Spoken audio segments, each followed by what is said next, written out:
আসসালামু আলাইকুম guys, this is Pinku lifestyle.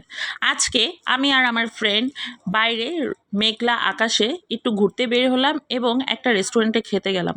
রেস্টুরেন্টটা ছিল উত্তরা হাউস বিল্ডিংয়ে, বাংলাদেশ মেডিকেলের অপোজিটে। রেস্টুরেন্টটা আমরা লেভেল 4-এ ছিল। দেন আমরা লেভেল 4-এ মানে 5তলায় গেলাম। রেস্টুরেন্টের নামটা ছিল ঝাউবেন ঢাকা রেস্টুরেন্ট।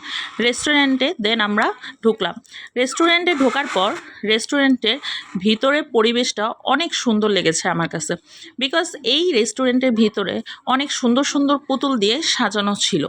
আমার কাছে খুব ভালো লেগেছে এবং এর চারপাশে বিভিন্ন ধরনের লাইট, ক্যান্ডেল, গাছ দিয়েও সাজানো ছিল, যেটা আমাকে খুব আকর্ষণ করেছে।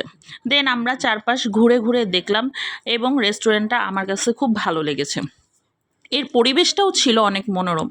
রেস্টুরেন্টটার চারপাশের পরিবেশ দেখে মনে হয়েছে যে হ্যাঁ, কোনো এক জায়গায় গিয়েছিলাম যেটা খুব সুইটেবল। আমরা রেস্টুরেন্টে ঘোরার পর দেন আমরা একটা জায়গায় বসলাম। কিছুক্ষণ বসার পর আমরা একটা খাবার অর্ডার দেওয়ার জন্য সেট মেনু দেখতেছিলাম। তার কতক্ষণ পরে আমরা সেট মেনু অর্ডার দিলাম এবং খাবারের জন্য অপেক্ষা করতেছিলাম। খাবার অপেক্ষা করার পর তার কিছুক্ষণ পরেই চলে আসলো। খাবারে ছিল fried rice, chicken fry, vegetable and Coke. এটার প্রাইস ছিল 300 টাকা এবং এই খাবারটা অনেক ইয়াম্মি ছিল। আমার কাছে খাবারটা খুবই ভালো লেগেছে। আমরা খাওয়া দাওয়ার পরে কতক্ষণ সেলফি তুললাম, মজা করলাম এবং চারপাশ ঘুরে ঘুরে দেখলাম। আপনাদের যদি আমার এই ভিডিওটি ভালো লেগে থাকে দেন বেশি করে সাবস্ক্রাইব করবেন প্লিজ।